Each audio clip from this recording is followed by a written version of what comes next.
নমস্কার বন্ধুগণ, আজকে শিবরাত্রি। সেই শিবরাত্রির উপলক্ষে আমি আপনাদের সামনে দু এক কথা বলতে চাই।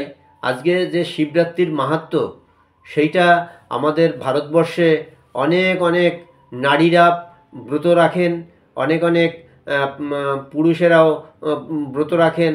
তো এই শিব চতুর্দশীতে সেই যাগযজ্ঞ চলতে থাকে ভারতবর্ষে। এবং যারা যারা হিন্দু ধর্মাবলম্বী, তারা অনেক জায়গাতে, অনেক দেশেই এই ব্রত পালন করে থাকেন। শিবকে মহাদেব, মহেশ, শঙ্কর, ভোলানাথ, নীলকণ্ঠ, রুদ্র ইত্যাদি নামে ডাকা হয়। শিবকে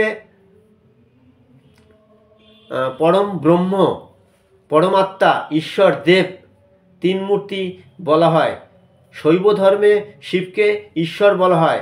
আবাসস্থল কৈলাস পর্বত। শিবকে সংহারকর্তা ও পালনকর্তা বলা হয়। পার্বতী অর্থাৎ দেবী দুর্গা যখন তার স্বামীর অপমান সহ্য করতে না পেরে দেহত্যাগ করেছিলেন, তখন শিব তাকে কাঁধে নিয়ে প্রলয় নৃত্য করেছিলেন এবং পৃথিবী কম্পিত হয়েছিল এবং সমস্ত মুনি ঋষিগণ তখন ভয়ে কাঁপছিলেন যে আমাদের নীলকণ্ঠ, আমাদের দেবতা যে শিব, সে এরকম খেপে গিয়ে সমস্ত পৃথিবী প্রলয় ঘটে যাচ্ছে। তখন বিষ্ণুর চক্র দ্বারা সেই দেবী দুর্গার যে কাঁধের যে দেহ, সেইটা খণ্ডন করে বিভিন্ন জায়গায় পতিত হয়েছিল। সেই এক একটা জায়গা মহাপীঠ স্থান নামে পরিচিত হয়েছে। যেমন আসাম, আপনার কালীঘাট, এইরকম বক্রেশ্বর, তারাপীঠ, এই সমস্ত জায়গায় কিছু কিছু জায়গার নাম আমি বললাম। সেখানে সেখানে সেই দেবীর দেহাবশেষ পড়েছিল, সেইখানে মহাপীঠ বলে পরিচিত। আমরা তাই এই দিনটাকে পুজো করে থাকি এবং অবিবাহিত নারী যারা এই শিবের বর পাবার জন্য আরাধনা করে, উপোস করে ব্রত পালন করেন, তারা তাদের মনোভূত বর পেয়ে থাকেন।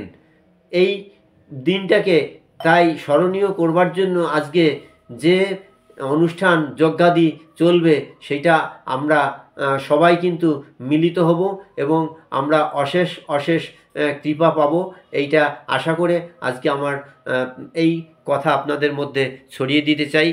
শিব কিন্তু সবুজের পূজারী। সবুজকে শিব কিন্তু পূজিত ভালোবাসেন এবং সবুজই পছন্দ করেন। আমরাও সবুজকে খুব ভালোবাসি, পছন্দ করি। ধন্যবাদ।